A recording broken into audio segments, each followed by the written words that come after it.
I'm looking at this little thing spin and spin and spin around. Listen, ladies and gentlemen, I welcome you to the Exceptional Conservative Show live from the nation's capital. We are not ashamed of the good news of conservatism, for it is the power of liberation. First to the Republican and then the Socialist. Yours truly in the late night recovery from a long day. First, Jeff Sessions, C-SPAN. I tell you, very long day. But guess what, people? There we go. Okay, thank you. We're here. We're ready to rock and roll, baby. And we're talking about tax prep this evening. Tax prep liberation. Get your W-2 and DIY the 1040 EZ. Listen, it costs $129 to do a 1040 easy. Now, I know some of y'all are listening tonight and saying, hey, Ken, I get my cousin and my uncle to do it for me, and my sister Nene, and they be taking care of that for me, and Diego and Ryu, and all of them take care of my 1040 and stuff and all my taxes. I'm going to tell you something. Whatever happens to them, you are on the hook for whatever mistake they make. So I want you to be liberated, and I want you to be free, and I want you to have the power to use your authority to do the easiest tax return you possibly can do on the face of the earth. It's called the 1040 what? Easy. I do not, you know what? For those who are listening tonight, this is what I want you to do. The $129 that you're going to pay H&R Block or Jackson Hewitt or Liberty or some other group to do your 1040 easy, I want you to donate that to Chicana Ranch. Okay? If I show you tonight how to do your 1040 easy so that you don't have to put any money out, and I've been doing taxes since I was 18 years old. All right? I was certified by the Internal Revenue Service. So it's been a long time. Let me assure you, it's been a long time from 18 to where I am today.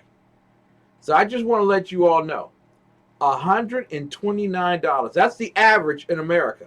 100, and you all should see what the numbers are for 1040. Oh my God, $350 is the average.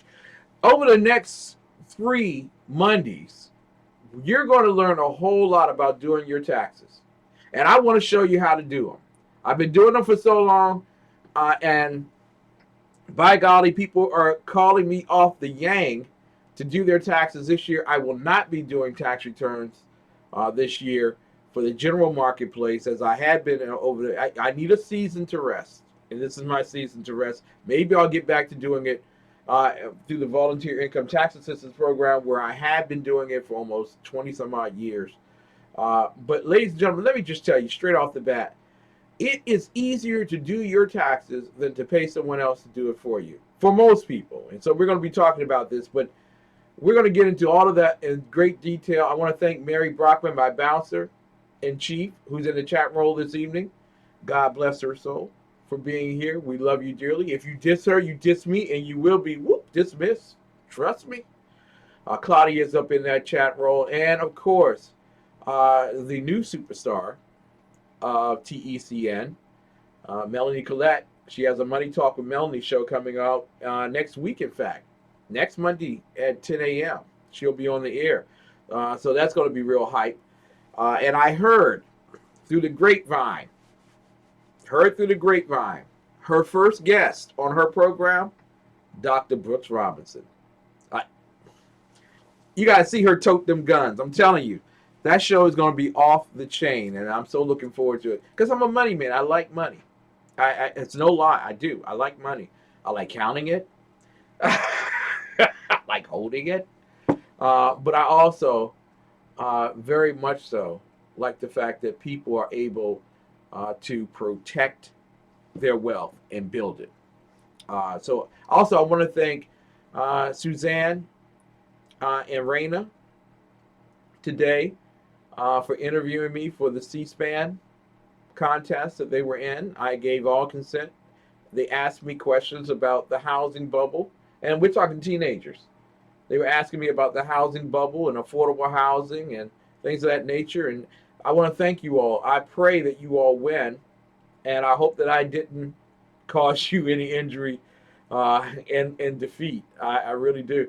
But I really hope that you all win, because your conversation and topic about affordable housing is so poignant to the day. Maybe I'll do a show on that as a result of your inspiration. Because I think a lot of people have been told things about affordable housing that are just not true. Just not true. So, ladies and gentlemen, you know how we start off this particular program. It is the Exceptional Conservative Show, live from the nation's capital. And after a very, very busy day in Washington, I'm just glad to have the opportunity to be before you. This is how we do it. We take out this glorious plaque, and we put our right hand over our heart, and we pledge allegiance to the United States of America. Normally we have flags, and in this particular case, for live stream, right over here, you'll see this big flag that you can pledge allegiance to right here. For all those who are on Ustream, the little flag's right behind me, pledging allegiance to. We're going to let the kids lead us in this particular pledge. Please join us.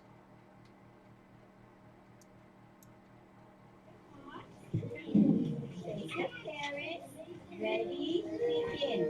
I pledge allegiance to the flag of the United States of America and to the republic for which it stands, one nation, under God, indivisible, with liberty and justice for all. Woo! I am so glad to have children doing that. God bless their souls.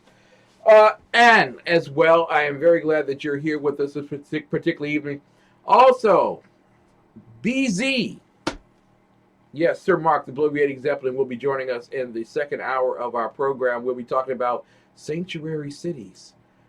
Sanctuary cities. I assure you, once you have one, you'll never want one back. So,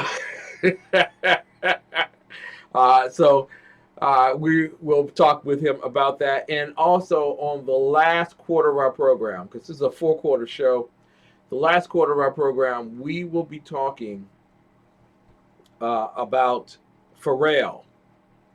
I know, I'm not supposed to do that. I'm supposed to be down with the brothers no matter what they do.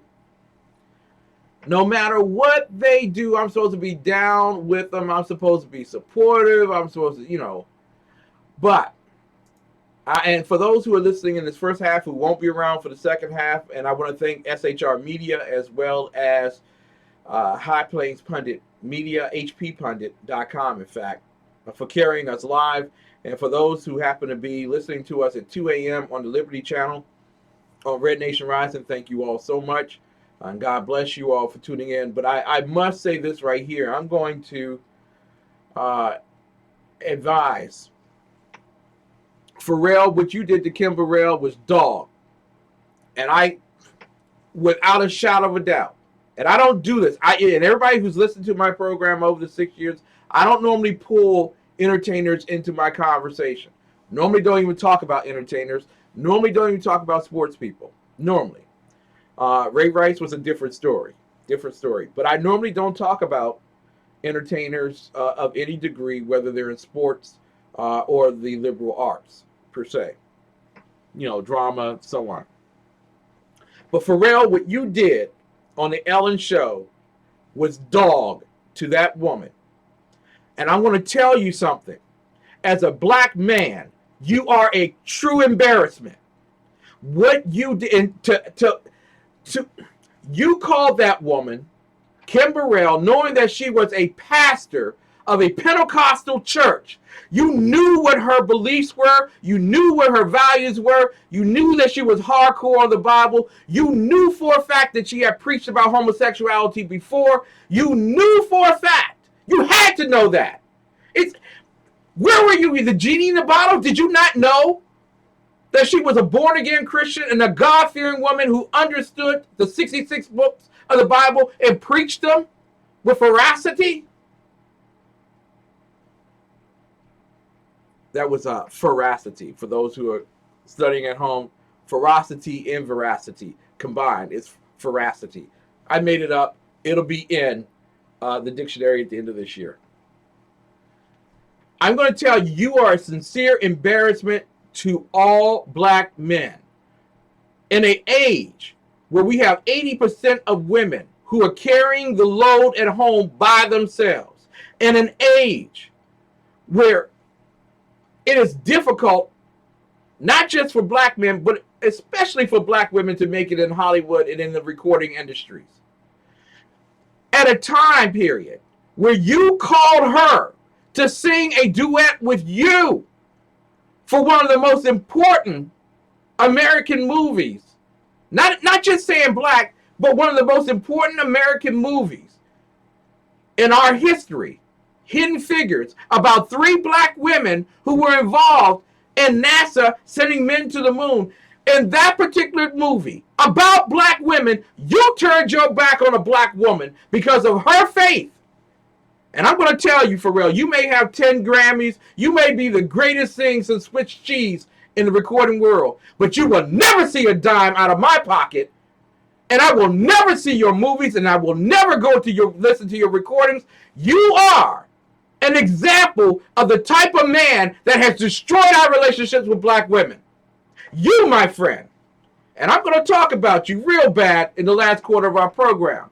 I want y'all to know, as a black man, I'm standing up for Kim Burrell. Not because of the color of her skin, because of the content of her character. She preached the gospel and she believes in the gospel. You have someone like Pharrell who says he's a Christian, a universalist, which is everything goes and everything is acceptable, who sides with an LGBTQRSTUVWXYZ assassin, Ellen, on her show. And you didn't even know exactly what she said. You went by what Ellen said. And what the LGBT community said that Kim Burrell said. And Kim Burrell, listen, you ain't without fault here either. I'm just going to say this to you. Kim, don't be backtracking and don't be apologizing. I listened to you. Okay? And it sounded like at the very end of you were kind of backtracking. And I understand why. In this particular industry, it is difficult for you to get in. You have never had a song or an album that sold 1 million records. Pharrell had that off of one song. So I know how tough it is for you to make it. And I know how tough it is when you see choir directors downloading your music and copying it and pasting it to every member of their choir so that they don't buy your records.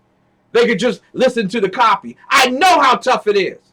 I've been doing this for going on 7 years, February 28th. I know how tough it is to get in the industry. Because of my Christianity, because of my constitutionalism, because of my conservatism, and because of capitalism. I know how tough it is from my side. I can only imagine, because you are a liberal who believes in Jesus Christ, how tough it is for you to make it on your side. Don't be backtracking and don't be apologizing. And you said, Kim, where was your support? I have called and I have sent and even essayed to you that if you want your show, Bridging the Gap, on a network that understands and loves the Lord with all of our heart, with all of our soul, with all of our strength, and with all of our might, TECN is open to you. Don't go around blaming folk when God opens the door for you and you don't want to walk into it. It ain't God's fault. So it's a lot of stuff that's got to go around. I'll be talking about it in my essay at the very end of the show. But I want you all to know, Pharrell, to me, is enemy number 1 in Hollywood, followed by Ellen. Why not Ellen first? Because I knew what to expect from Ellen. Pharrell, you are a terrible, severely terrible embarrassment and disappointment. I suggest you get yourself straight. because that woman is suffering because of you. You should have been man enough to say that despite what she believes, I called her because she has a voice for this season. If you were a real man, you would have stood for her. But you go on about your bit. Maybe Steve Harvey will pump you up, or Tom Joyner pump you up, because those are the kind of guys that like you. I don't. And I want you to know, if we ever cross paths, I'm crossing the street. We'll be back with more of the best in urban conservative talk. And ladies and gentlemen, if you are really sensitive, I'm going to be desensitizing you in the next 30 when we talk about doing your 1040 easy for free. And for all you black women out there, and not just black women, for all you women out there, there comes a time when a man needs to stand up for a woman, even when it may cost him something. For me, I'm worth it. I'm willing to sacrifice. It costs me everything to do what I'm doing. So I don't mind standing up for a woman who doesn't mind sacrificing her wealth for her faith.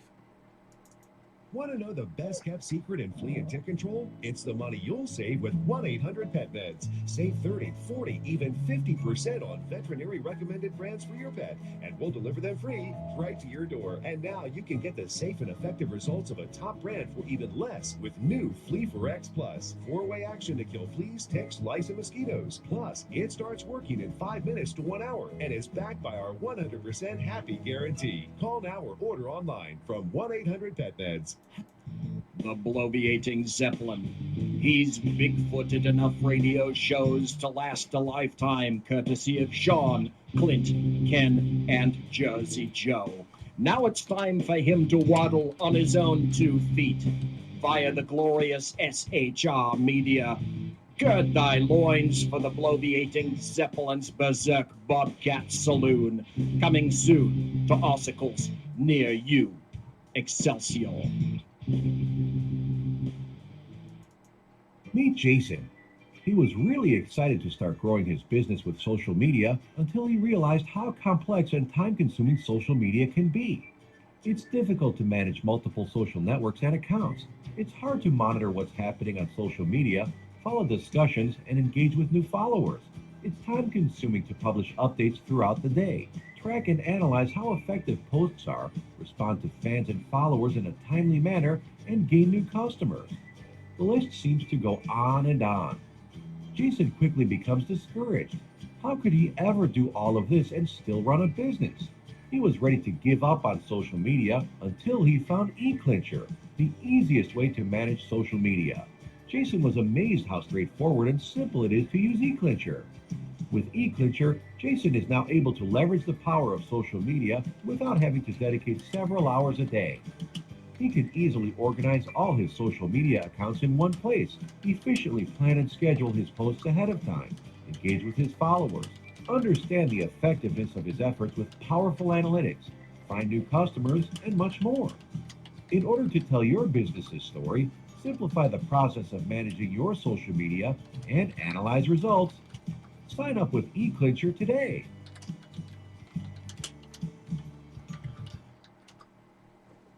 My name is Christopher Arnold. I'm the executive chef of Infused Restaurant, and today I'm gonna walk you through some of the meals that we prepare here.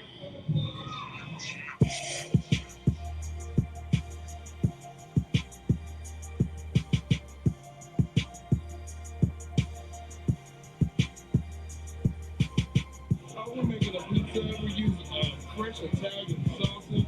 They cook here and slice it up. Our pizza dough is in-house made. Our pizza sauce is in-house made. So everything is fresh and ingredients.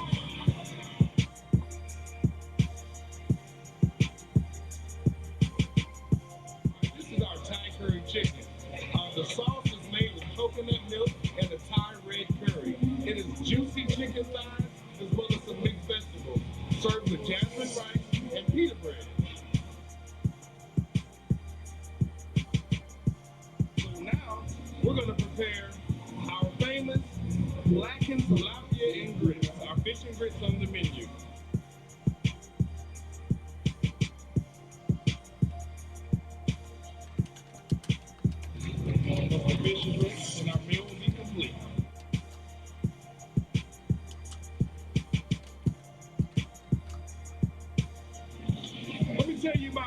infused heat burgers, where we kick the spice up just a little bit with our infused sauce.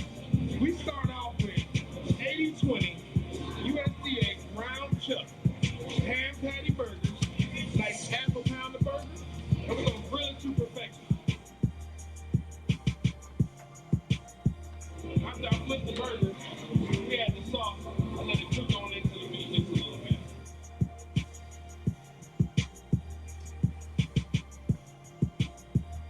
We're gonna add a little bit of pepper jack cheese to this burger to spice it up a bit.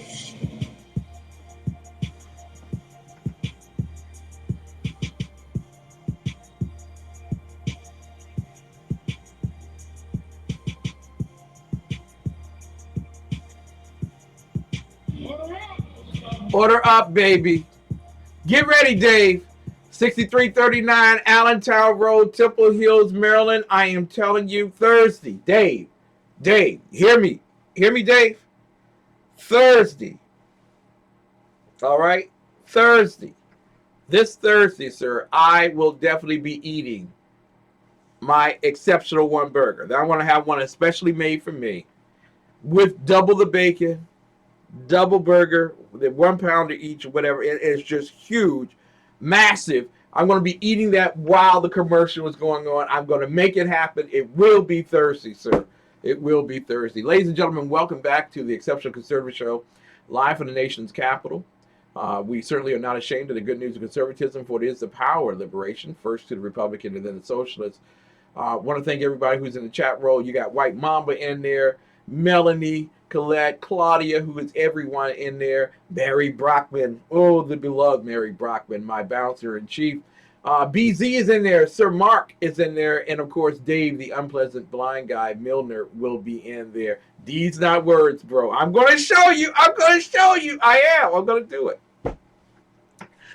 And I apologize if I offended anyone by what I said in terms of the volume by which I said it, but not by the content of what I said. I sincerely meant what I said to Pharrell. I believe Pharrell is the biggest joke in all of music and film at this particular point. And that goes in comparison to Meryl Streep. That's telling you something. That's really telling you something. And I want to thank everybody who... There's a lot of people that don't think that conservative talk for African American, Black, Negro, colored people really works. First and foremost, I apologize for those who were listening earlier this evening to Lonnie and Ralph, who are the right guys on the drive time from 4 to 6, and you happen to be in TECN, the chat roll, and the chat roll was slowing down. There is a problem here, and let me explain to you what the problem is. It's not technical. I just want y'all to understand it's not technical. It's not that someone has to get a bigger computer or go out and get an Apple. More people are listening than ever before to TECN. More people are trying to get in the chat rolls than ever before at TECN. So I have to work some things out eventually along the way. But I am telling you off the chain, our drive time shows with Shannon and Mike at 7 to 9, and then the afternoon drive time shows with Lonnie and Ralph. I mean, people are piling in, and they are trying to get in and listen to the show. I want to let y'all know that I don't get the real numbers on our shows until after I sign off after 11 o'clock, and it's simply amazing when you look at the numbers of people who are tuning in.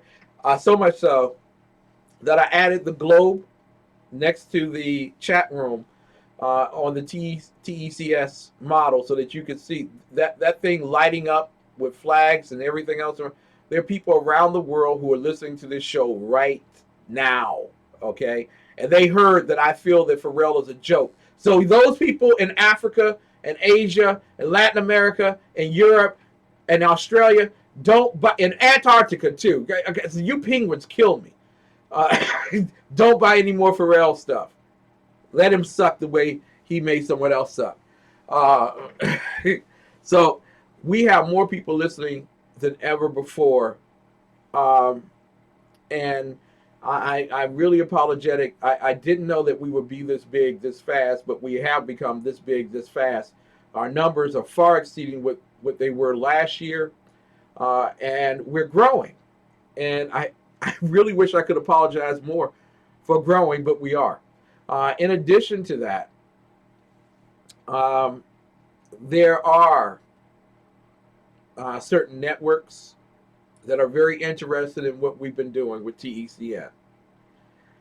And they are listening and they're watching us. And I want to thank you all for doing that. I will not disclose who you are, um, but they believe that there's star factor here.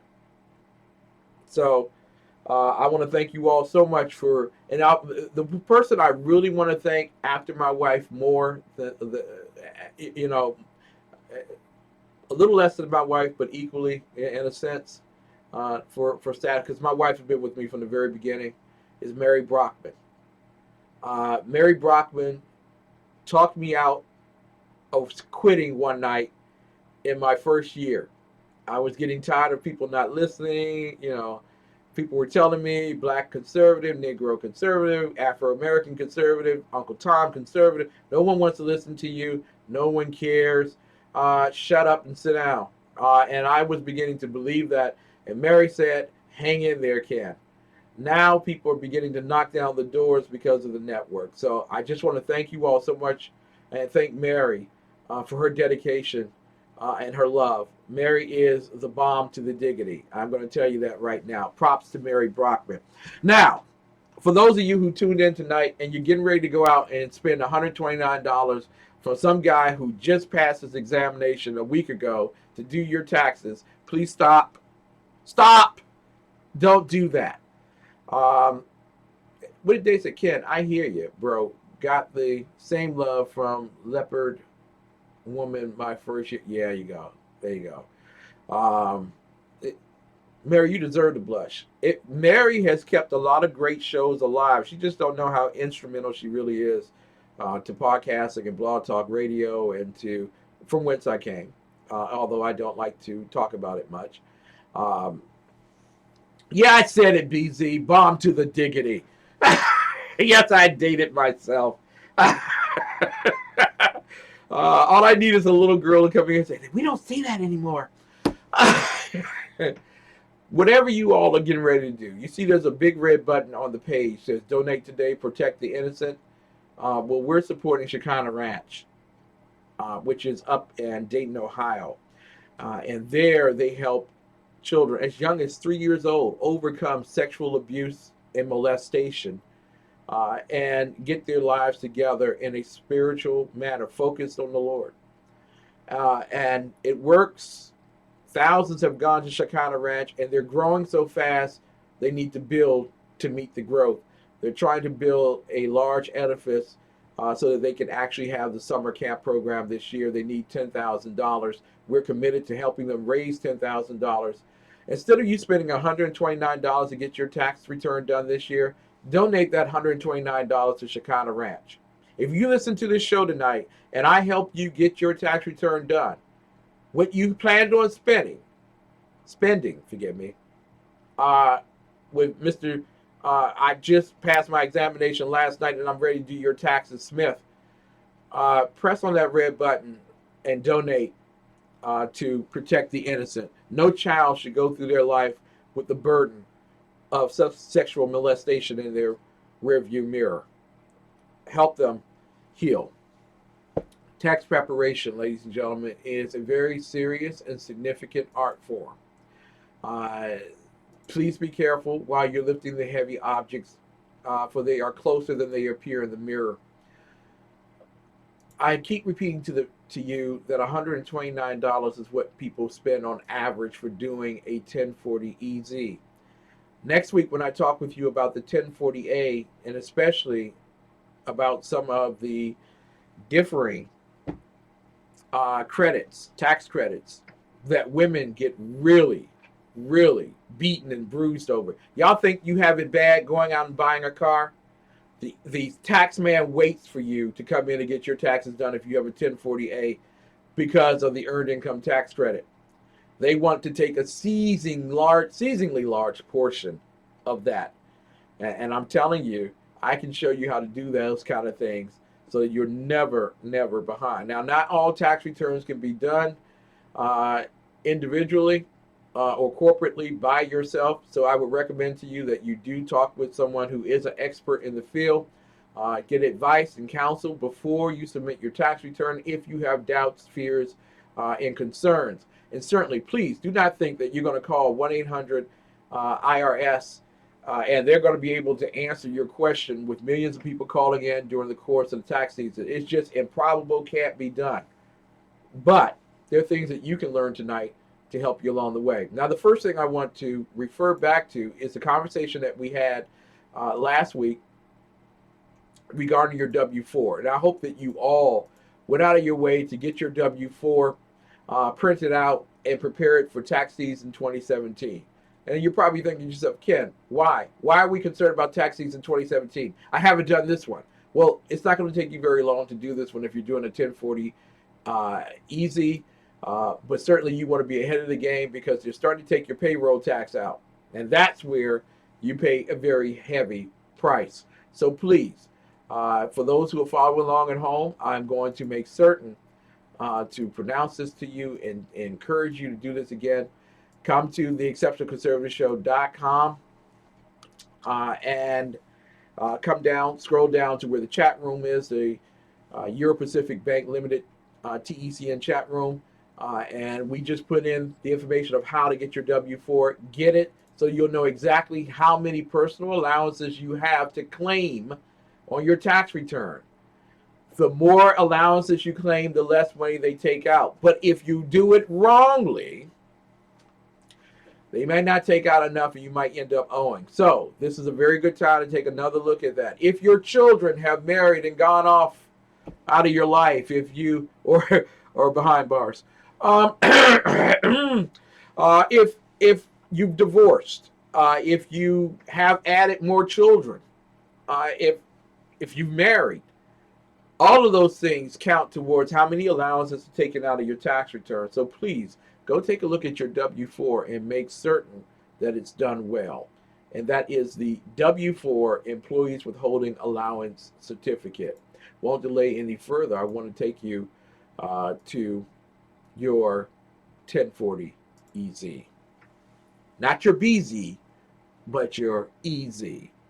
And it's so good to have Melanie Collette in there. Melanie can add some stuff along the way, and so is White Mamba in there. Both of them are tax guys, or at least know the basics behind taxes, and they can chime in with amens if they get it.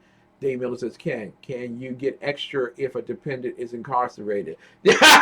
Some people try. I wanted to thank you. I want Dave, thank you. That's a very facetious question, but it's asked. If you took care of your child during at least half of the tax season, you can claim them as a dependent. You've taken care of more than 50%, okay? And you can show that you've been taking more than 50%, bam, you can do that. But that's at least half the year, at least half the year. If your son's been in prison since February of last year, you cannot write that child off on your taxes. Why? Because the government, either federal or state or local, has been taking care of your child. All right? Not you. So you cannot deduct that child or his bail money from your tax return. So hopefully that helps along the way. Right, I'm going to put in the chat roll for those who follow along at home the form, the 1040 EZ. It is one of the most simple forms that you can use in terms of doing your tax returns. And we're going to go over it in a very quick and orderly manner. First and foremost, there's some rules and regulations in terms of using the 1040 EZ. So please forgive me if it sounds like blah, blah, blah, but I'm not going to make it blah, blah, blah. I'm going to make it as exciting as it possibly can be.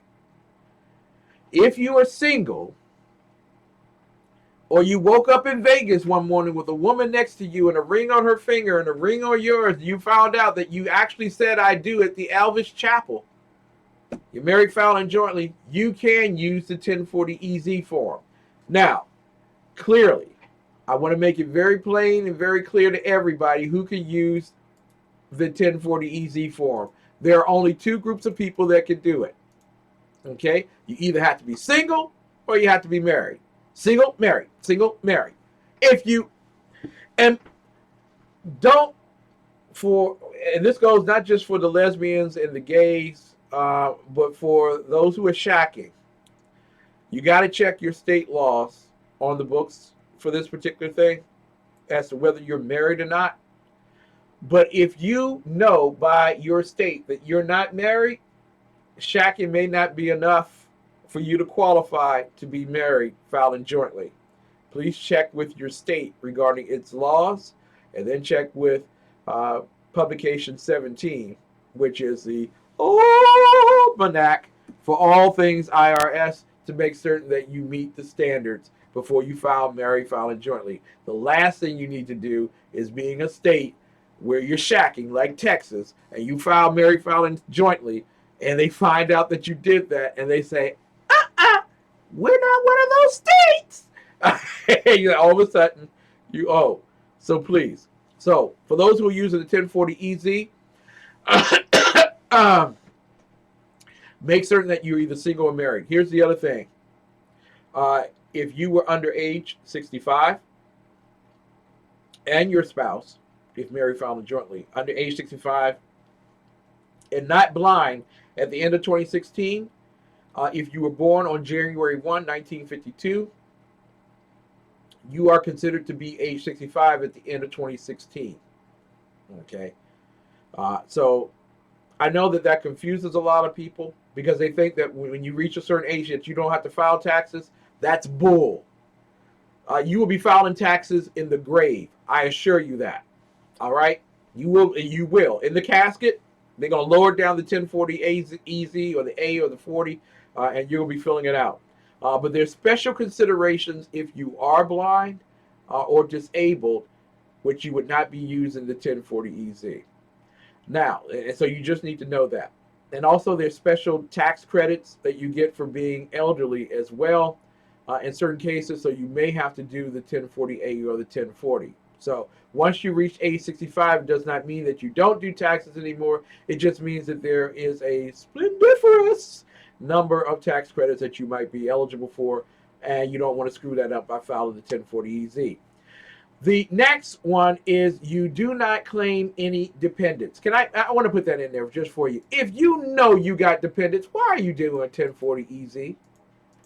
Okay, and for those kids who are listening to me tonight who just wanted to chime in and get their W-2 from their part-time gig at Toys R Us or whatever and want to file quickly their tax returns so they can get some money while they're in college, stop that. Talk with your parents first, because you might be their dependent. If you file your 1040 EZ before they file their 1040, they get hit, and they get hit big, because your personal allowance doesn't count as a dependent, and there might be additional taxes they have to pay. So have this conversation with you or with your parents before you pull that 1040 EZ stunt at your local HR block or Jackson Hewitt. If you do not plan on claiming any dependents, and we'll go over what dependents are in the following week, because that goes into the 1048. But if you don't plan on claiming any dependents, you can use the 1040 EZ. If you plan on using dependents, don't screw up and do the 1040 EZ, because then you're going to be missing out on some money. I want to tell you one other thing. For those who are following along at home, okay, there is a special form that you can use so that if you're going to claim someone else as a dependent who was not necessarily in your home but meet certain standards, and you're justified in doing so, it is called the revocation of release claim to exemption for child or custodial parent. If you're a custodial parent, and say if you were in the middle of a divorce and you didn't get custody or whatever, but you want to claim the kid on your taxes, there is a way for you to do it, but you have to get permission from the other parent before you do so. So you gotta have these conversations, people. You gotta have the conversations. It's Form 8332. It's called Release or Revocation of Release of Claim to Exemption for Child by Custodial Parent, Form 8332. Form 8332. So there you go. Make certain, if you are claiming a dependent who is not in your household, and I know some of y'all, Shaniqua, I'm sorry, I know some of y'all, Deontay, Ricardo, Richard, Bill.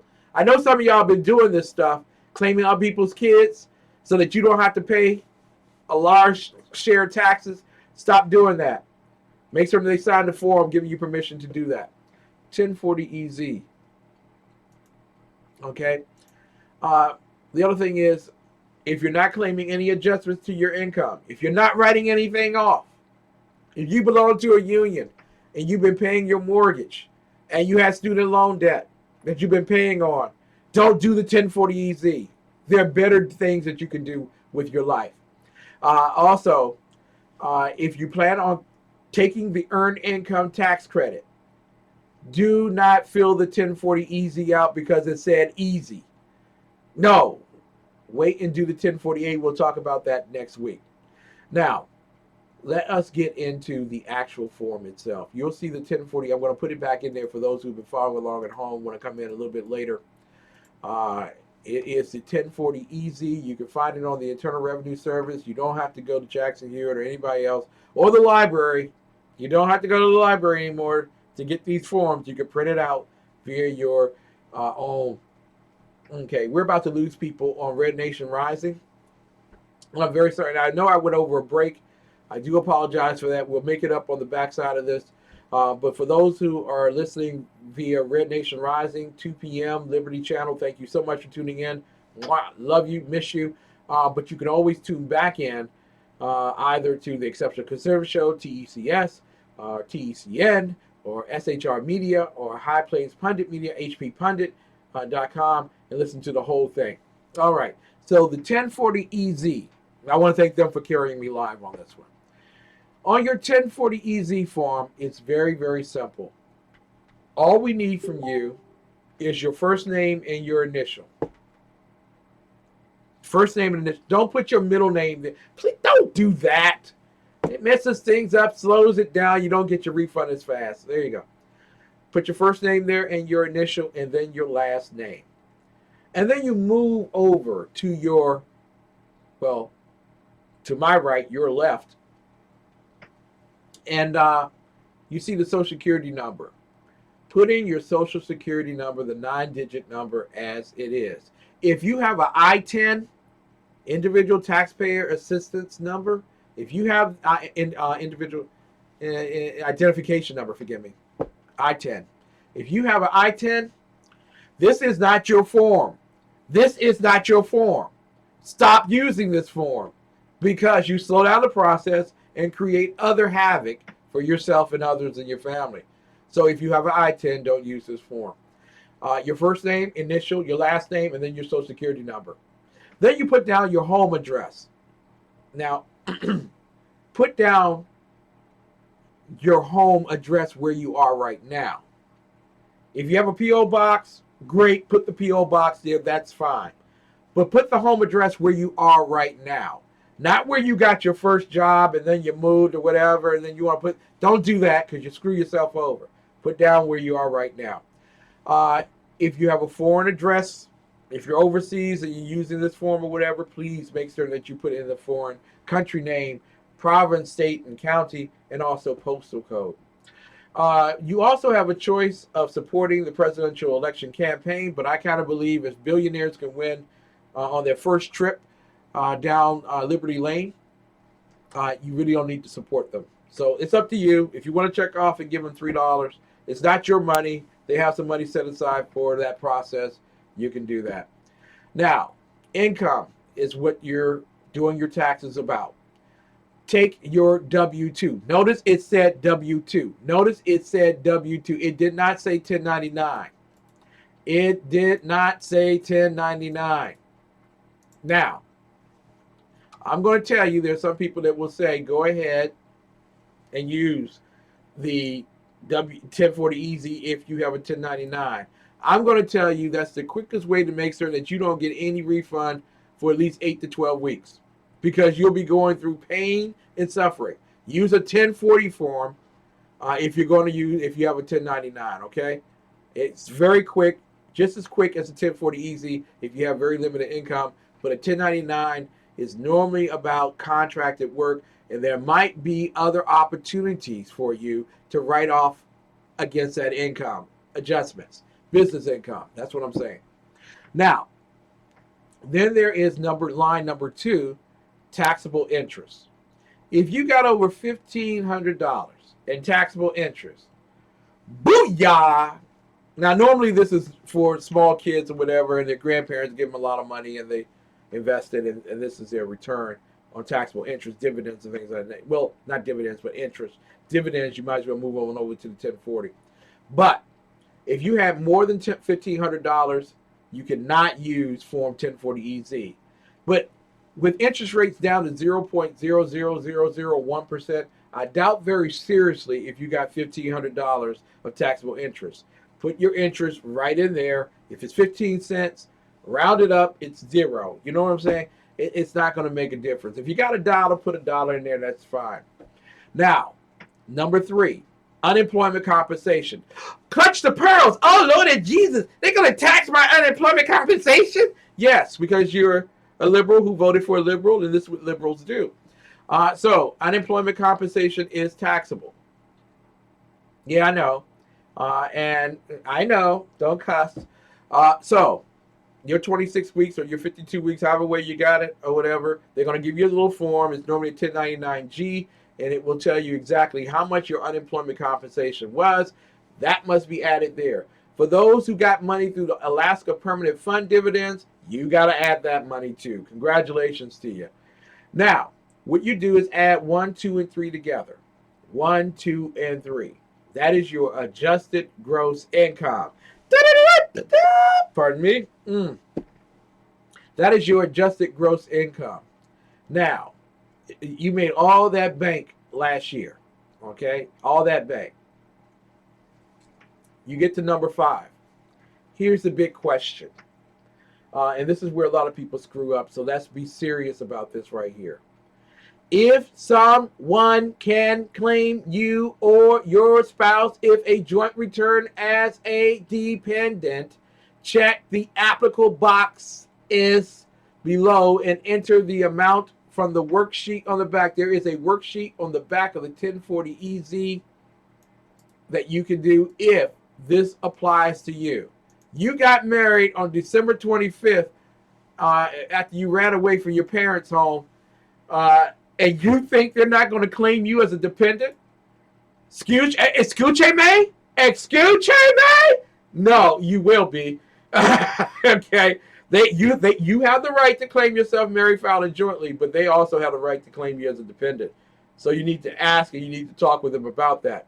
If no one can claim you or your spouse, if a joint return, enter $10,000, $10,350 for single, $20,700 for married, filing jointly.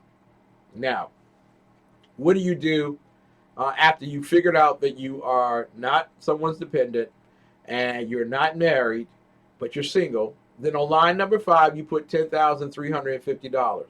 But say on line number 4, when you added everything up, you only made $21,000.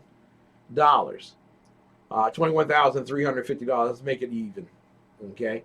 Well, you subtract $10,350 from $21,350.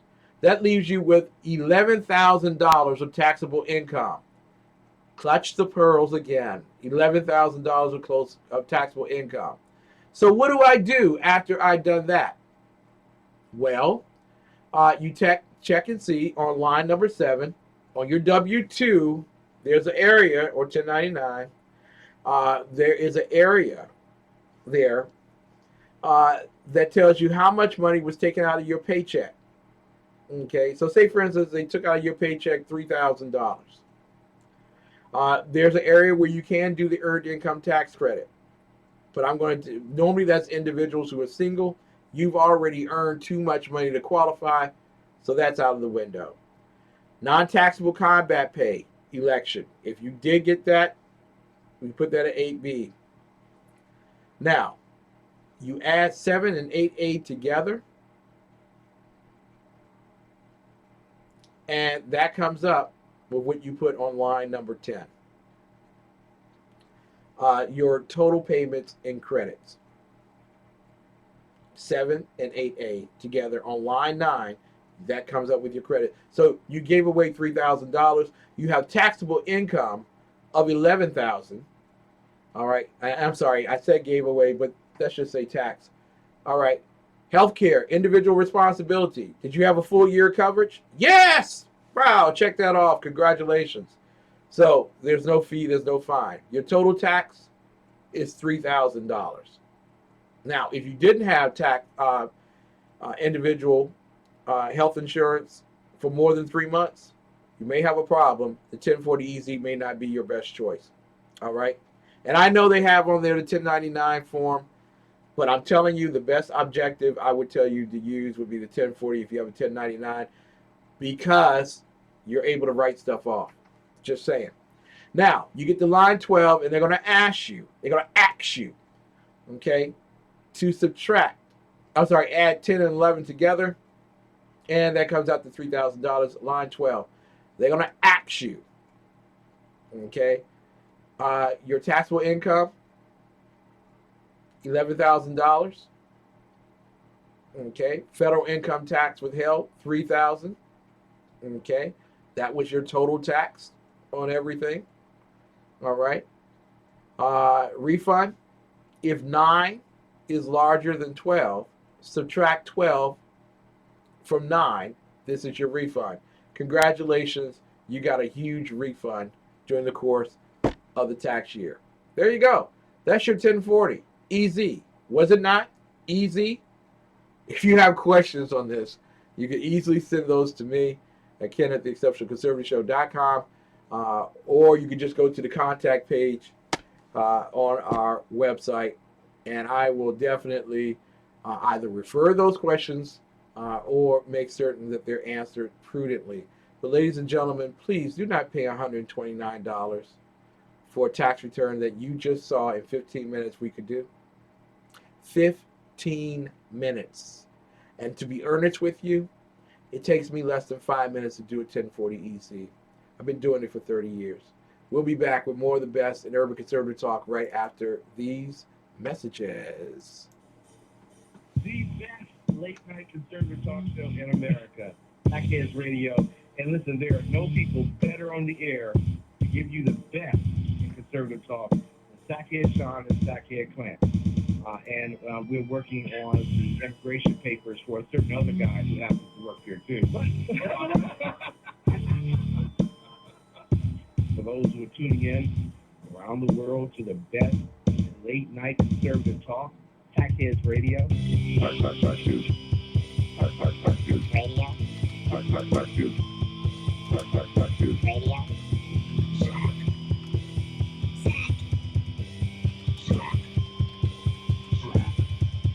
best late night conservative talk show in America. In America.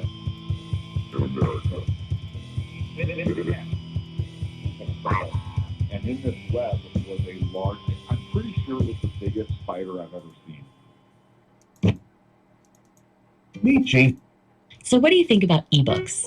Maybe you've never read an ebook before, but you're considering giving it a try. Or maybe you've been reluctant to try ebooks because you don't want to buy another expensive electronic device. Or maybe you already enjoy ebooks, but you haven't been able to find titles from your favorite Christian authors. Whatever your situation, ChristianBook.com has the solution.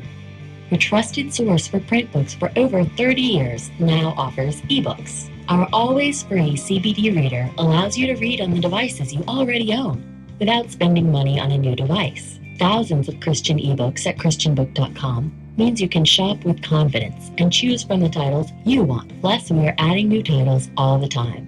Browse our huge selection of low-priced Christian ebooks the same way you would printed books. Only now you can go from shopping to reading in seconds. Simply select the ebook you wish to purchase, confirm your account information, and start reading. Free samples of every ebook are available, so you can preview the book first, before you buy it. Plus, there's no lengthy app downloads and updates. Accessing the CBD Reader is as easy as going to cbdreader.christianbook.com and bookmarking the page. The CBD Reader holds your ebooks and bookmarks for you, no matter what device you're on. So, you can take your entire ebook library wherever you go and pick up right where you left off. Our customizable options make it possible to read your ebooks in different font sizes and styles. Want a large print version? You've got it in seconds with a simple click of the mouse. Already own a dedicated e-reader? Download your ebooks to your computer from a ChristianBook.com account and transfer them to your device. Try ebooks at ChristianBook.com and start reading your favorite books in seconds. Easy, economical, everywhere you want to read. Welcome to ChristianBook.com ebooks.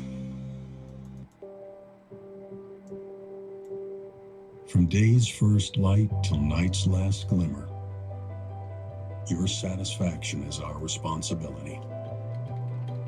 On the range or in the field of duty, you can rely on Brownell's lifetime guaranteed gun parts, tools, and supplies. Anytime, any place. It's how we've done business since 1939. Brownell's. Times are dark. The people are misled by corrupt politicians, lied to by establishment media, and deceived by the false messages of Islam. A nation looking for direction needs a guide. It needs a man with a cane. I'm Dave Milner. Join me on Spreaker, SHR Media, Pundit Press, Live Rebooting Liberty, and YouTube for a unique brand of commentary on the unpleasant blind guy. Because the truth is not always pleasant. Good morning. I'm Michael Wright. And I'm Shannon Wright. Okay, folks, that's not how it goes. I think I'm Shannon, and you're Michael. Yeah. Okay. We are The Right Way with Shannon and Mike. Join us from 7 to 9 a.m. Eastern Time. Live on SHR Media. And on TECN. Where we'll be talking about all kinds of things. From sports and politics. To food and entertainment. To money. Family. And anything else in between. Community, holidays, all kinds of things. It'll be great. Join us from 7 to 9 a.m. Eastern Time. Welcome to Protecting Innocence. I'm Pastor Donovan Larkins, and we're going to share with you from a biblical view, but from also a world view of what's going on in our world. Child molesters and sexual predators are growing daily. The sex offender registry is growing in some parts of the country 40% a year. There are close to 800,000 registered sex offenders in the United States of America.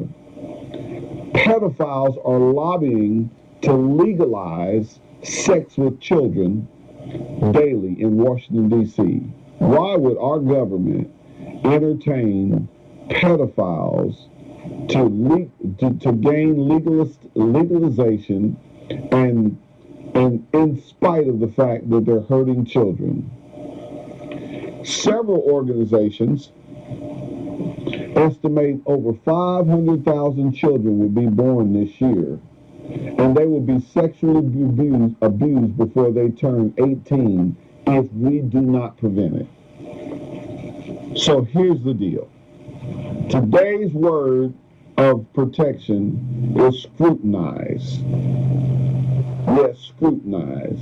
Today's liberal society wants to tell us that to scrutinize is to be unloving, to scrutinize is to be, unchristian. Let me give you a definition of scrutinize. Scrutinize means to examine or inspect closely and thoroughly. Customers were warned to scrutinize the small print. That's an example of what scrutinize is. And today I'm letting you know that parents, you are your child's number one defense against child molesters. That means you have to do your job. That means you have to really step up your parenting. And so today's word for you parents is scrutinize. Scrutinize the relationships that your children have. Scrutinize those adults and children that seek to be in your children's life. Scrutinize, examine, determine whether or not they're good for your children or not. Sexual predators are not going to come out. Child molesters are not going to come out and say, I'm a child molester. So therefore, you have to do your job. Effective parenting will scrutinize the relationships that you have in your life, or you will scrutinize the relationships that are in your children's life? What kind of relationships? Well, a coach. Scrutinize that relationship. And I say scrutinize it to the point, if necessary, that it will be like a thorn pricking that relationship, because then you'll get to know what the true nature of it is. Don't ignore the obvious. I have a policy in my life: when someone shows me who they are, believe it. And so many children could have been prevented the pain of victimization if they just had a parent or parents visiting the school on a semi-regular basis, asking the neighbor, can I come and visit you because your son or your daughter is spending time with my daughter or my son. You know, walking into someone's home, you can really size up what kind of lifestyle they live. The computer. Scrutinize what your children are watching on the computer. Scrutinize the kind of relationships they say they have on Facebook. Scrutinize is today's word of insight and authority. Now listen to this. Your child's teachers, coaches, scrutinize them. Let them know you will be evaluating their relationship with your children.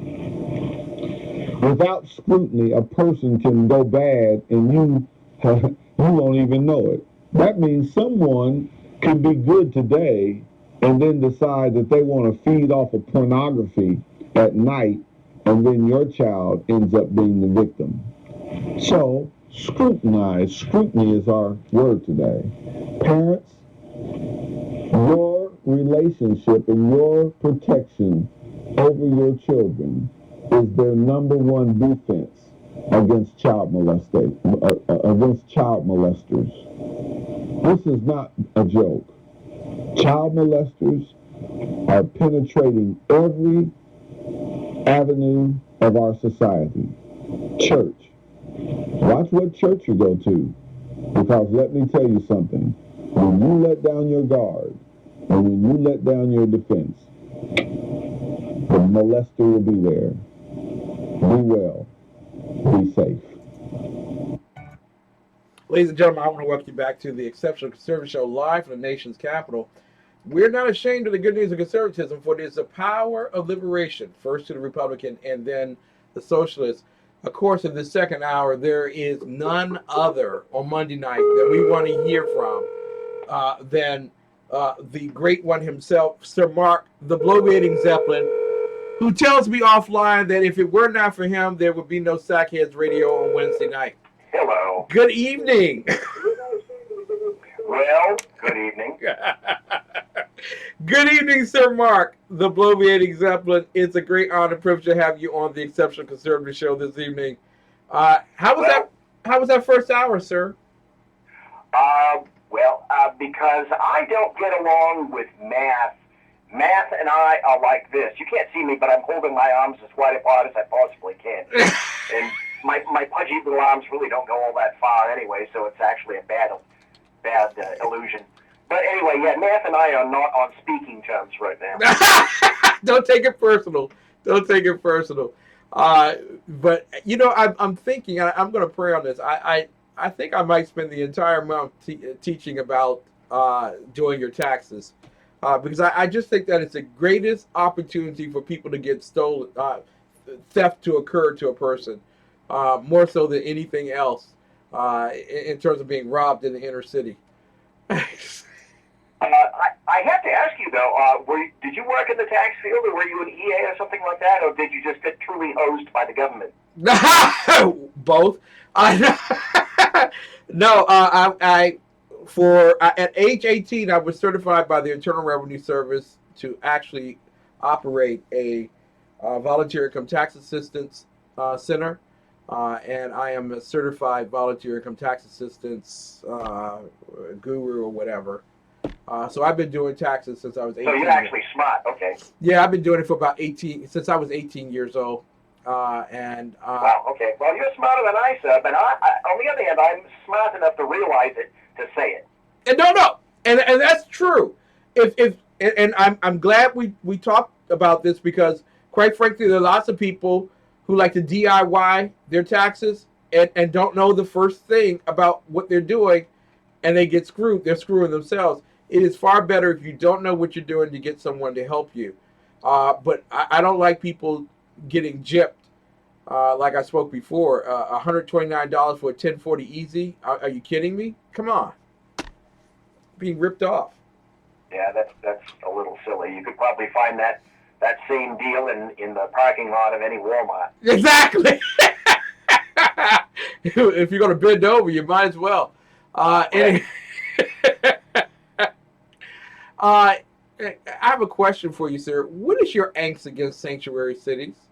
Why can't you just love sanctuary cities the way they need to be loved? Well, the sad thing is I think they're about to be perhaps even more unloved. There's a whole lot of stuff that occurred today. Before we go on, I'd like to make this brief recognition. There was, on National Law Enforcement Appreciation Day, there was a particular individual, a law enforcement officer, who was killed by a murder suspect this morning, and it was Master Sergeant Deborah Clayton, who worked for Orlando PD, and she was shot about, I think it was about 7:15 this morning, by a murder suspect after a citizen spotted this guy at Walmart and alerted the officer, and so she went to go make contact with this guy, and she was shot and killed by him. Wow. As of right now that I'm aware of, he has not yet been caught. There's a $60,000 reward for the capture of this particular guy, and then in the process, it goes from bad to worse. In the process of the manhunt, there was a sheriff's deputy who was on what they call motors. Wow. Who was killed in a crash with a 78-year-old driver responding to the shooting and with that manhunt. And so officers lost their lives today because of this one particular murder suspect.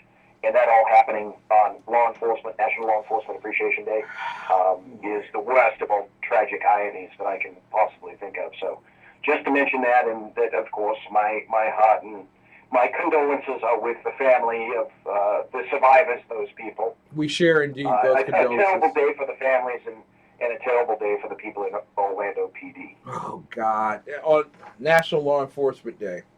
Yes. And there has been and I was on Tim Tapp's show yesterday and talking about the fact that there is a war on cops in America. If you don't think so, then I don't know what TV show you're watching.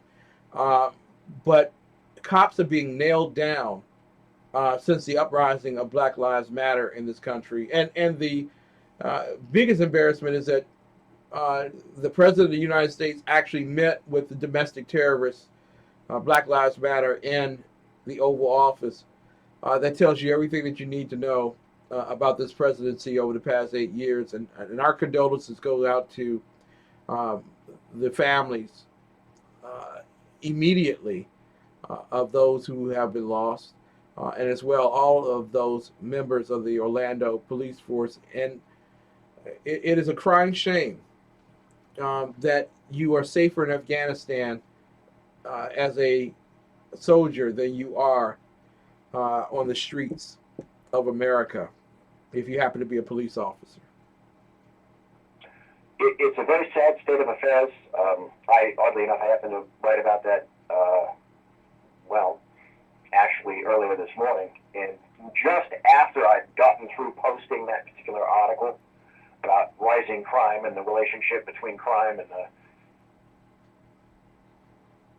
authority and law enforcement is treated these days, then I happened to be on the news and happened to hear about that particular incident. It's just sort of the worst of the worst for today. I mean, we'll all get through it. The person that currently occupies the White House has set the tone for what I consider to be extremely difficult and costly 8 years. Yeah. We're about to relieve that problem in about 10 days. I call Blob the divider in chief.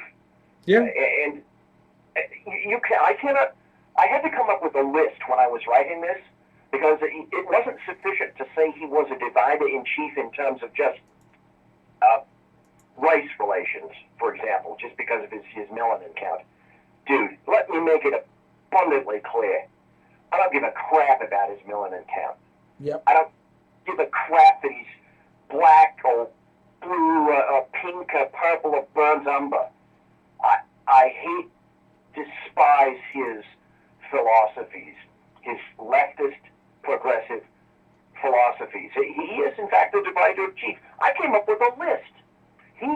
His life involves strangling people and dividing people by class, sex, race, religion, earnings, region, state, city, county, clothing, music, laws, wages, the bathroom you go to, healthcare, culture, employment, family, mode of transport, piercings, energy consumption, food, the cable channels you watch, tattoos, light bulbs, the media you consume, your social settings, the way you view America, even your writings, your statements, and the way you think. And it's all come down to a head. And there is a distinct relationship You're absolutely between right. crime going up and the disdain with which people treat law enforcement and authorities.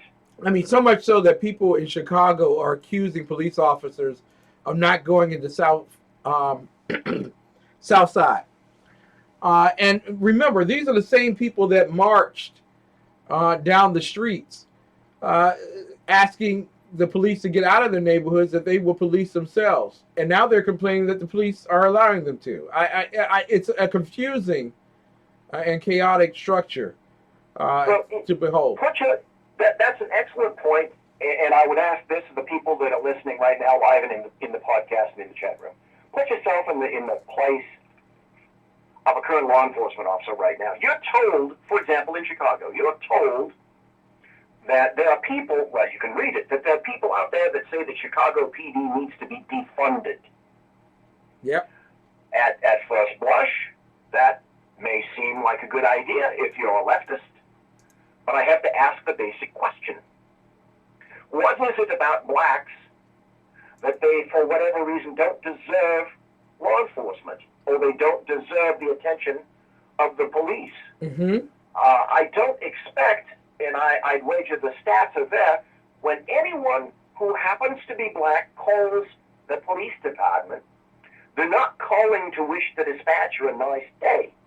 And they're not saying, I just wasn't doing anything else, and I thought I'd just have a nice conversation with you. No, they call because there's a problem in the black community that they're asking the police to come in and solve.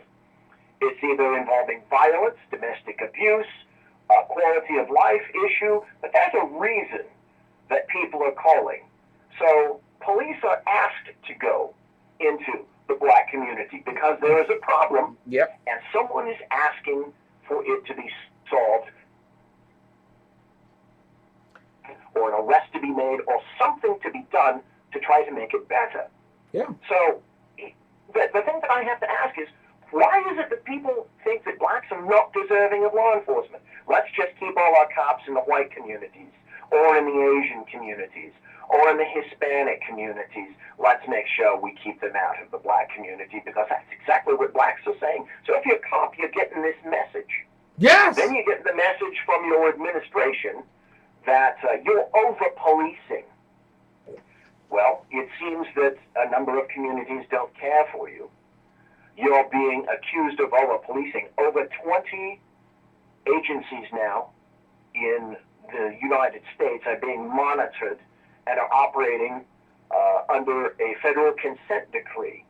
That's basically the federal government running the police department, or the sheriff's department, or whatever agency is involved. So you're told that you're not wanted. Then you're told to go away. Then you're told that you can't walk and chew gum at the same time. So if you respond to a call, you're a bad guy. Exactly. If you don't respond to a call, you're a bad guy. If you're indifferent, you're a bad guy. Well, cops are not robots. They're not automatons. Maybe someday we'll get there. I'd rather not have a RoboCop respond. I'd rather have an actual flesh and blood human being. But when people get slapped down a certain number of times because they're human beings, they respond. And sooner or later, after being told this is what is wanted from them, they're going to give you what you want. Yeah. And I've already said, you get the kind of law enforcement that you deserve. Well, you get the kind of law enforcement that you can pay for as well. Law enforcement is certainly not a money-making adventure, although I can't say that it's not without trying, because numerous administrations, and I highly disagree with this, there isn't a libertarian side of me coming out, law enforcement has tried to monetize itself for quite some time. The problem was that they started going after grants. When they started going after grants, they became money pimps and whores for the cash. Because all these grants were out there, made available from the federal government. So there began to be a competition for the money. And then, of course, you had to, if you took the money, then you had to answer to the federal government. Bingo! There really is no such thing as a free lunch. There is none. Absolutely When you see is none. power to the federal government, trust me, the federal government will accept all the power that you're going to give it and more. So then, in order to monetize law enforcement, what did you also see? Well, I don't know what it is like in your area, but in the state of California, traffic tickets are ungodly. They're through the roof. The charge through running through a red light, for example, is $460, and you sure as shite don't need cops to write the tickets anymore because you've got wonderful cameras on every damn corner in there, and what happens with those cameras? Exactly. The companies that install those cameras, those red light systems, and it all depends on how they're set. That's a topic for another time.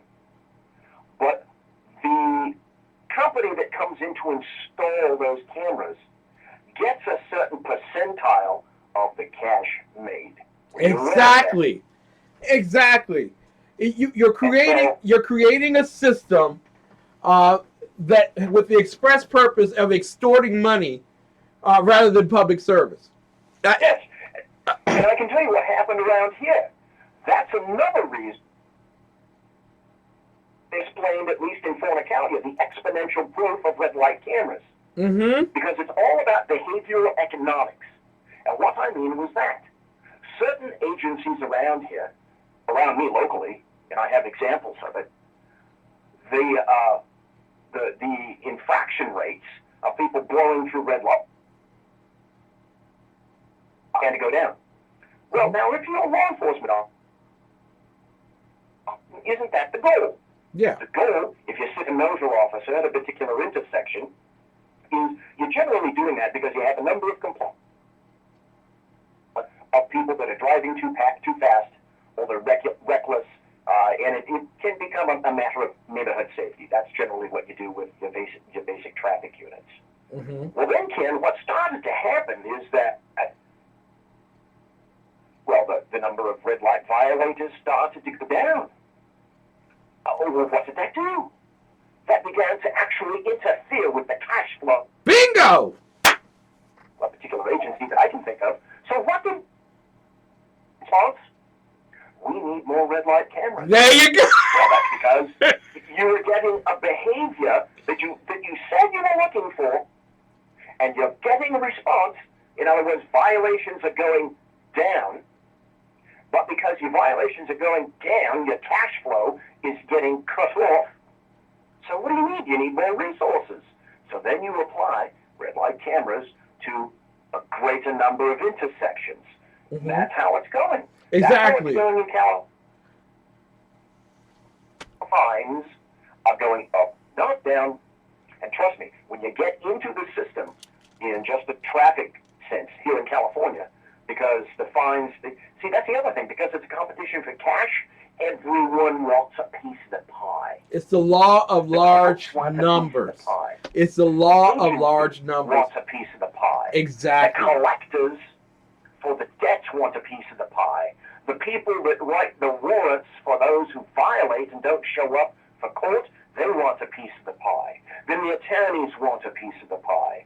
Then the people in the red light camera systems, they want a piece of the pie. Then the taxes, they want a piece of the pie. Then the city or the county, they want a piece of the pie. And then in the state of California, from that pie, you have the California Highway Patrol, because you know that has to be funded somehow too. They want a piece of that pie as well.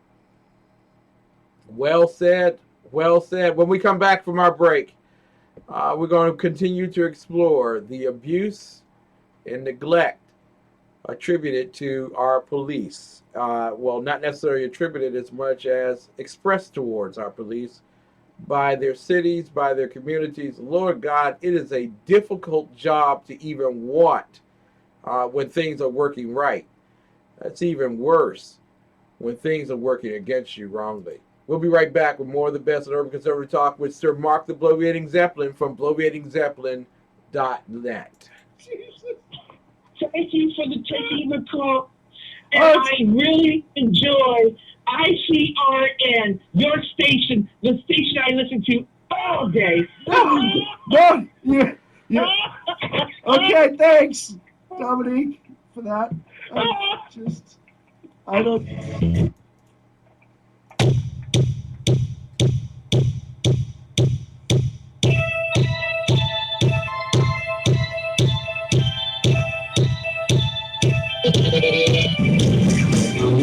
Hey, it's Jersey Joe from the Reaver, Common Sense. You can catch me every Wednesday night, 8 p.m. Eastern Standard Time on shrmedia.com. It's every Wednesday night, 8 p.m. Eastern Standard Time, shrmedia.com. The best late night conservative talk show in America, TECN Radio. And listen, there are no people better on the air to give you the best in conservative talk than TECN Sean and TECN Clint. And we're working on the immigration papers for a certain other guy who happens to work here too. For those who are tuning in around the world to the best in late night conservative talk, TECN Radio. The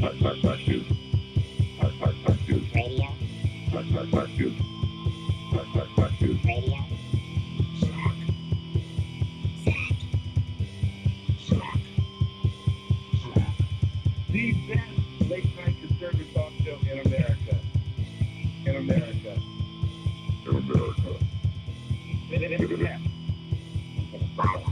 And in this web was a large, I'm pretty sure it was the biggest spider I've ever seen. The Bloviating Zeppelin. He's Bigfooted enough radio shows to last a lifetime, courtesy of Sean, Clint, Ken, and Jersey Joe. Now it's time for him to waddle on his own 2 feet via the glorious SHR Media. Gird thy loins for the Bloviating Zeppelin's Berserk Bobcat Saloon, coming soon to ossicles near you. Excelsior. Good morning, I'm Michael Wright. and I'm Shannon Wright. Okay, folks, that's not how it goes. I think I'm Shannon, and I think you're so, Michael. yeah. Okay.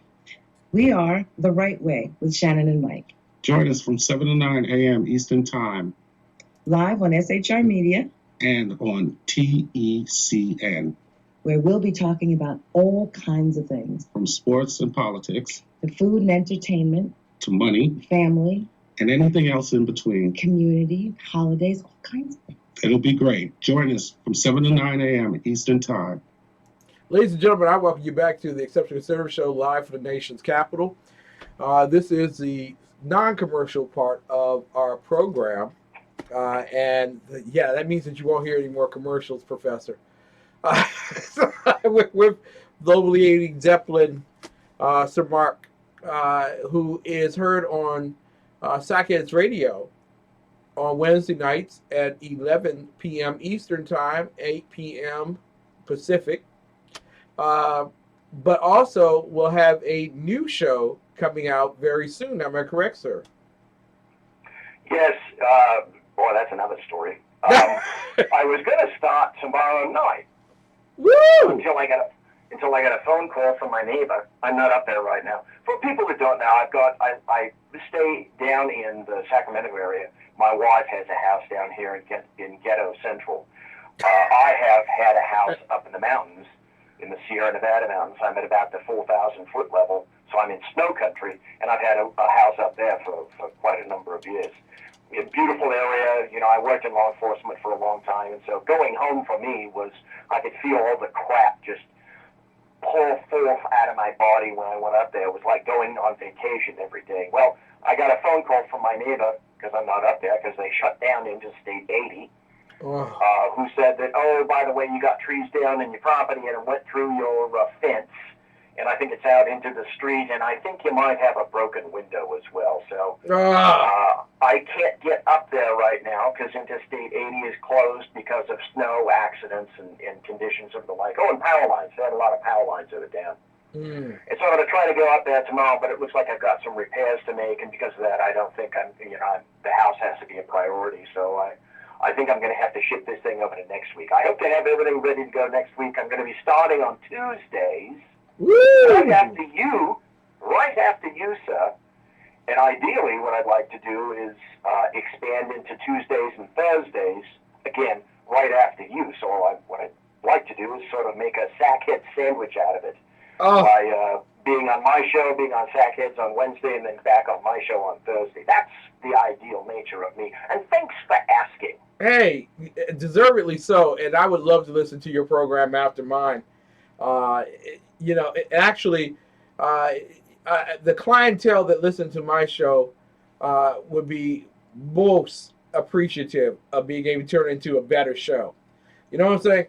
Well, listen, the nice thing, here's the thing that I'm going to say is, okay, I'm a user, Ken. Hello, my name is BZ, and I'm a user. I'm using your, and I had to think about this long and hard. I thought, okay, who do I want to come after who's already built a nice audience? Oh, I know. I'll nip on the heels of Ken.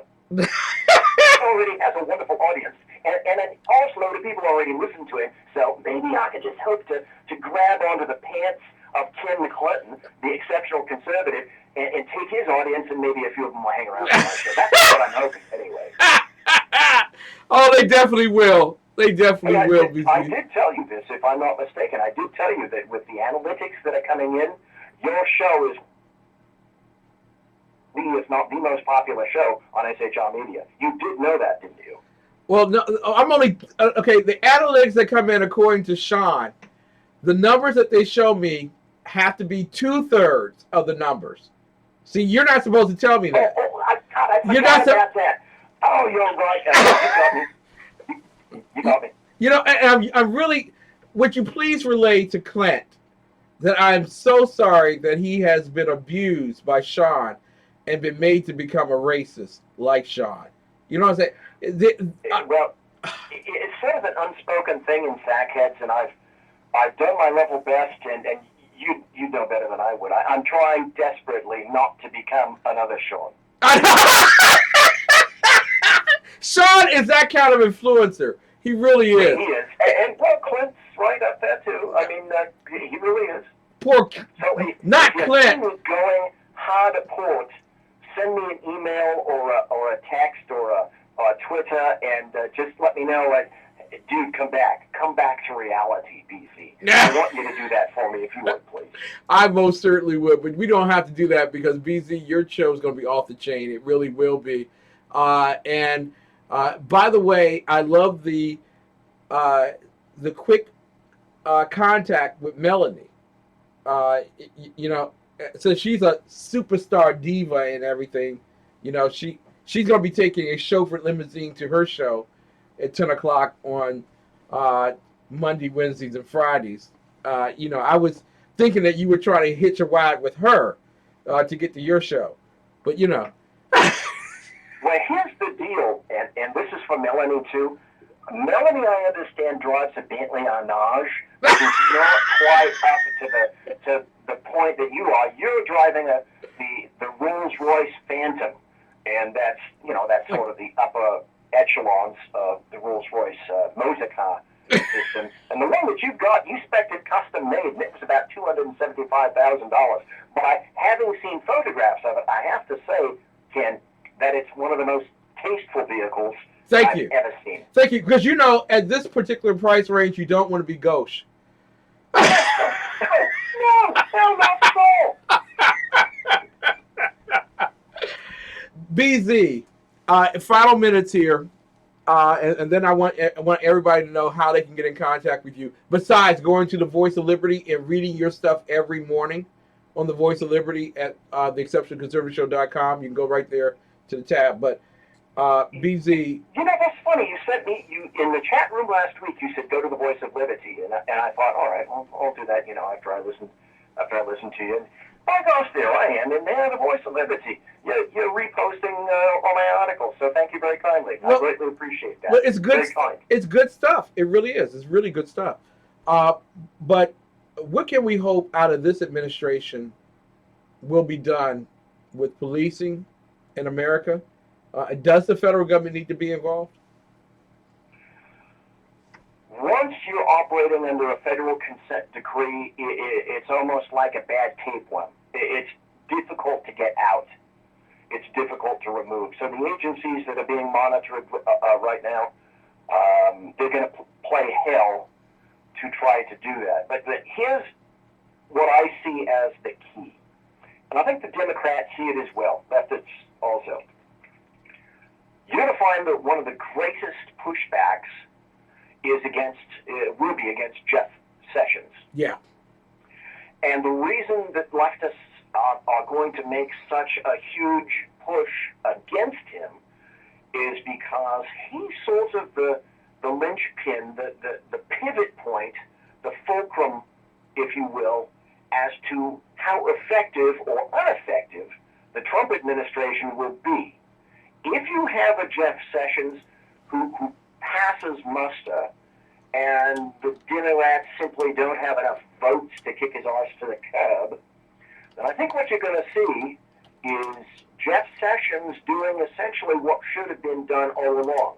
Mm-hmm. And that is this: applying the law equally all around, and if the law is on the books, if you violate it, you're going to be subject to at least the minimum an investigation and potentially an indictment and prosecution, which is the way it should be.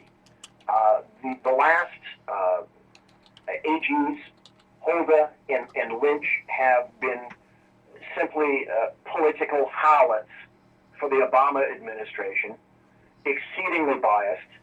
They are, just like Mr. Obama, dividers. And again, I couldn't give a shot less what color they are. Yeah. It's their philosophies that make all the difference in the world.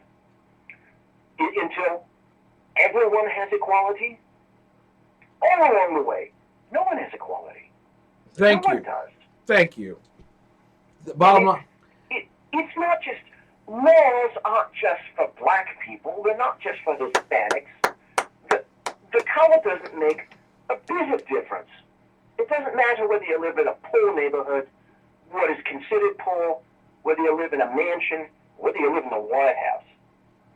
All the laws should be equally applicable to everyone else. And of course, in Congress, what's one of the first things that, when a law is issued, what's one of the first things that's inserted, and you have to read very closely to find it? Yes, that's right. A great number of these laws exempt Congress. Bingo. And exempt almost all three of the fashions of government. That's certainly the legislative branch, probably the executive branch, and in some cases the judicial branch. So what's the justice for that? Where does that come from? The reason that Democrats are pooping in the tall cotton is because, if you remember, Trump said, well, I'm not quite interested in going after Hillary Rodham Clinton. Well, Trump may not. Yep. But what I'm also hearing, Sub Rose, is the fact that Jeff Sessions may be. Yes. Now, the big question at this point, I know you got to go here pretty soon, Mm-hmm. but the big question I have is, will Barack Hussein Obama actually have the temerity to pardon Hillary Clinton because that's sort of a catch-22 situation. Yes, lawfully, does he have the ability to do that, and can it stick? The answer is, despite all the discussions, yes, he can do that. There's precedent for it. It's been done before. Essentially, Ford did it for Nixon. And so, but the big question, however, is if Obama pardons Clinton, that's Obama's admission that apparently she did something wrong. Yep. Now, if you're doing something wrong, you generally don't need a pardon. If you haven't done something wrong, I should say, you generally don't need a pardon. And if you do, and if Mr. Obama decides that he's going to go there, I think, just like Ricky Ricardo says to Lucy, you got a lot of splaining to do. Oh, I would truly love to see him have to explain that to George Stephanopoulos. Stephanopoulos. Well, did you happen to see the recent interview between he and Obama? Yeah. Obama was gushing, absolutely gushing at himself. What a wonderful president he was, and all the wonderful things that he did, and all the wonderful orders that he wrote, and what a great guy he is. The problem with Democrats and leftists is they have no introspection. They have no ability for self-examination. It's funny, and I wrote this recently. Islam is becoming less like a religion. I've always said that Islam is masquerading as a religion because it's actually a political and a cultural and a social movement. It's an ideology masquerading as a religion. Yep. Leftists, Democrats, etc., they have no religion. They're secular. Oh, wait. Well, they're becoming more religious by the day. Because what is it if you're... Some of the more onerous parts of a religion historically have been, if you do not think in the fashion that I do, then it's my job. You're an apostate. You're a heretic. And you must be eliminated. You must be quashed. You must be silenced. Your ability to respond, it has to be demolished. And that's the way that leftists are moving now. I call them the religious left. First, it was global warming. Now it's everything. If you, ladies and gentlemen, I think that the Democrats are going to be quiet and kind of tinkle away into the night, you're absolutely wrong. 180 is going to occur. They're going to push like never before because the insanity of it all is, despite being a huge upper right to the bottom of their chin, double down on doing the exact same thing. Yeah. Because, if they hadn't cheated, it would all be the same. And trust me, they think that Donald Trump cheated. Despite all the cheating on their side being revealed, it wasn't the facts. It's the facts that you cheated a cheater, and the cheaters are pissed off about that. Ladies and gentlemen, a man who does a very good job of hiding the way he feels. Especially thank you. I'm using your show like therapy because gradually, one day, I hope to come out of my shell. That's right. I am telling you, you are being very therapeutic for me, and the check's in the mail. Well, thank you very much. Thank you very much. Please add 2 zeros to that number. I shall do so. None other than the great BZ, Sir Mark the Bloviating Zeppelin. You can find him at bloviatingzeppelin.net, along with Jeff Dunitz and the exceptional one himself on the Voice of Liberty page. I'll put myself in that grouping because it's my show. 3 very good writers, 2 greater than me, who happen to express themselves very, very well in terms of conservative issues and issues around current affairs. Jeff Dunitz, and tonight with us, of course, my very good friend, Sir Mark the Bloviating Zeppelin. God bless you, sir. Thank you so much for the work that you do. Thank you very much, Ken. Thank you for having me on tonight, sir. All right. Ladies and gentlemen, of course, I've gotten a lot of attention today because I said something about a black artist. Oh, Lordy Jesus, no, he didn't. No, he didn't. How dare Ken come out and say anything about some guy named Pharrell, who's from Virginia Beach, and when given the opportunity to stand up for a black woman of faith, chose to tear her down. And so tonight, I want to take this opportunity to encourage everyone in the chat roll to do me a great favor and spread this around succinctly to everyone. And, you know, just if you don't think it's a prudent thing for me to do, that's okay. I'm willing to take the risk. And if it might offend some people that you know, well, suck them.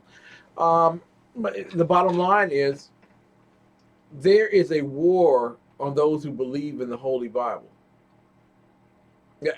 This election was not about Donald Trump versus Hillary Rodham Clinton. Please stop. Stop it. It wasn't that at all. This election was God versus anti-God. What's it? Dave Miller says, Ken, please tag me that on Facey as well, and I'll spread it around. Thank you, Dave. I love Dave Milner. I love Mary. They always spread this stuff around. But literally, what we have today are individuals who have decided, since they've lost the election, they're going to go for broke. That's all they can do is go for broke at this point. They're not going to wait for someone to come behind them and show them the way, the truth, and the life. They're not interested in that. What they're interested in, quite frankly, is to get rid of the faithful. It's war. I don't know how to say it otherwise. It's what it is. What Pharrell did to this woman, and in fact, let me do this real quick. I hadn't even planned on doing this, but what he did to this woman was just absolutely, it's terrible, just real terrible, in my opinion.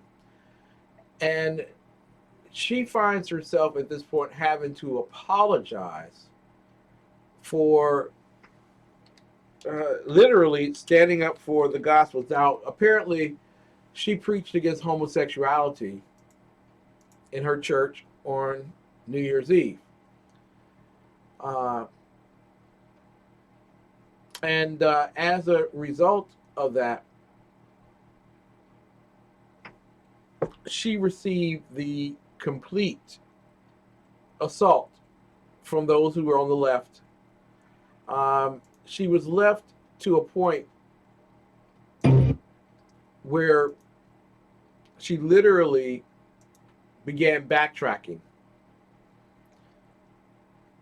And I'm going to tell you right now, it is not encouraging, to say the least, that this woman of God, and I don't know her personally, you know, I'm not one of those people, listen, we hang out together. No, I don't know her personally. But this is what I do know. What I do know is that when you know that this woman is a born-again believer and one who preaches the gospel, that there is no place at all for her normally in the field of her industry. Normally, she wouldn't even have an opportunity. But Harry Connick Jr. put it this way: her voice and her music ability, if she's not the best in all of the world, she's one of the top three. Kim Burrell. I never said God was killing a gay in 2017. I said people who operate with that spirit in the church, with deception and attack themselves, are going to have to face the master. That's what I said. and that death is attached to their behavior. Now, if that's you, okay, but I never said LGBT gays are going to die in 2017. Y'all stop that. All right, rest easy. Rest easy. All y'all have been wanting, y'all don't like me. All y'all say, we've been supporting you. I have yet to sell 1 million records. So where are all of y'all at? We've been the ones supporting you. I have yet to win a Grammy. Where is the support for real? Since that's the street y'all gonna go on. Don't try to go right when you're going left. Night night for real. I'm done being bothered. I'm doing this for the people that love me and that's being bothered by it. Truly. I just made 44 and I'm the full version of it. I'm very, very mature. And all of y'all that's choosing to be mad because y'all not really getting the full story, you want to be mad. Anybody says the 3-letter word, but y'all can be against everything and everybody that y'all mad at and pop off and go to blows over it, but don't want nobody to talk about that. That's hypocritical. All right, night night. Ladies and gentlemen, 44-year-old singer who was asked by Pharrell, who is noted to be one of the best. Now, listen, you may hate me, you may disdain me, you may detest me, but you can never not say that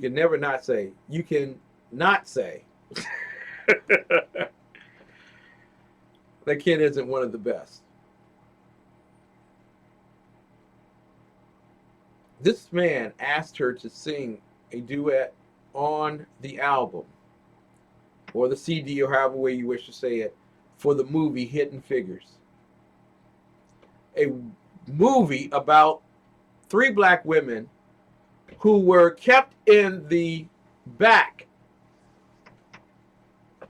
but were responsible for this nation moving forward. And this man did the very same thing to her because his religion didn't line up with her faith. Thank you, BZ. I'm going to get it right. BZ, Ken is not just one of the best. Ken is the best. Thank you very much. I appreciate that. Now, the reason why I put that in there is because a lot of people only have gotten portions of what Kim Burrell said, and it was by the same narrative that the yellow journalists have been using to shred the dignity of those on the right for almost 100 years. They're not going to give you the whole story. They're going to just give you a piece. And then you allow the papal leader of the LGBTQRSTUVWXYZ ministry, Ellen DeGenerate, to actually attempt to be morally superior to a woman of faith. Clearly, the Bible makes it plain that homosexuals will not enter paradise. It says it in Revelation 21, verse 8. Check it! Just saying. But why does it say that? Because it is the sin that separates one from God. It's not the person.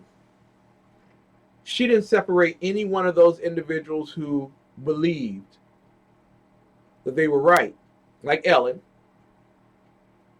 from believing in their own God.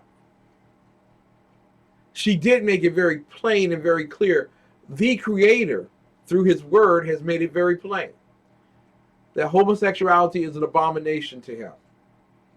And those that practice it won't get in. I'm not judging you. I'm telling you what the greatest judge of all is going to say. So rather than to change the behavior, you afflict the messenger. To the point where she is so rattled that she's beginning to backtrack on her own. And I still haven't heard from you yet, Kim Burrell. Per my essay, I'm telling you, you can come on my network, and we love the Lord with all of our heart, our mind, and soul and strength. So you can't play victim. Because on my network, I have nothing but victors. But I will say to Pharrell, I cast away Ellen DeGenerate a long time ago. She will meet her maker. She will make her own decision. And hopefully that decision is for the Lord. I'm praying for that. Like I'm praying for all of them to make that decision. But here goes nothing. Pharrell, your effeminate expression of support for Ellen and disdain for a woman who symbolizes the movie that you were singing in is unacceptable. And while I don't have enough time to read to everyone portions of the essay, I'm going to encourage you to go and you can read it for yourself. You can pass it out to everybody that you wish. But I'm going to tell you that your disdain for this woman is so blightful, while not unforgivable, it's unbelievable and certainly unacceptable. Pharrell, you owe Kim Burrell the most stark and sincere apology. Not privately. Don't do that bull crap, sending some chocolates and saying, I wish we could have worked this out kind of thing. Don't do that. Because that makes you even less than a woman, as you are already less than a man.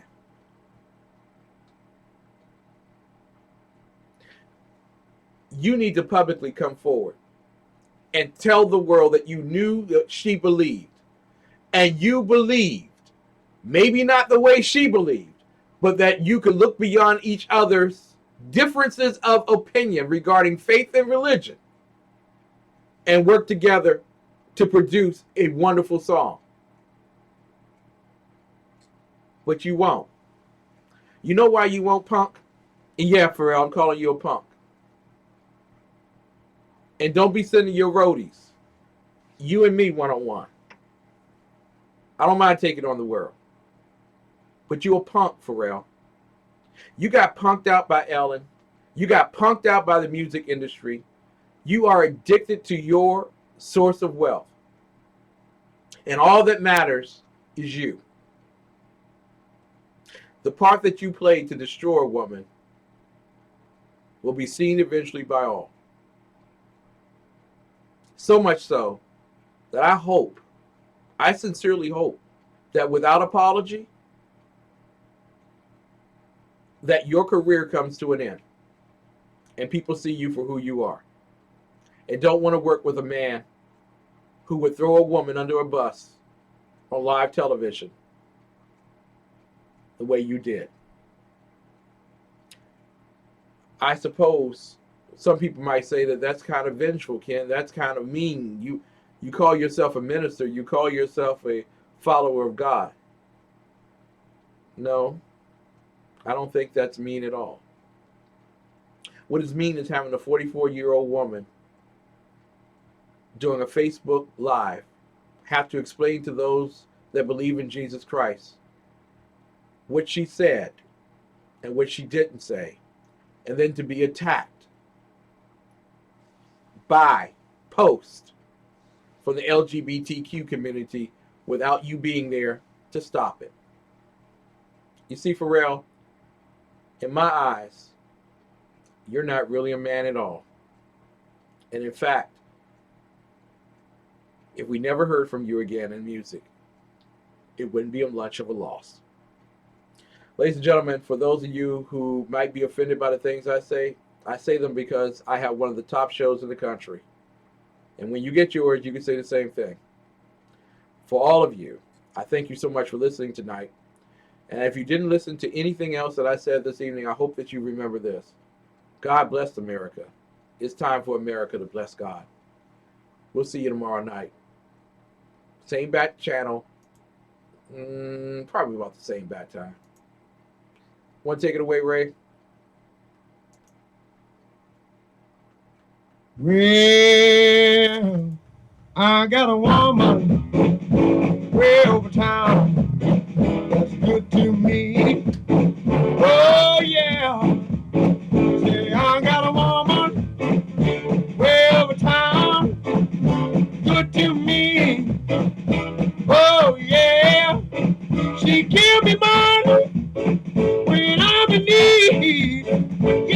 She's a kind of friend indeed. I got a woman way over town that's good to me. Oh yeah, she says loving early in the morning.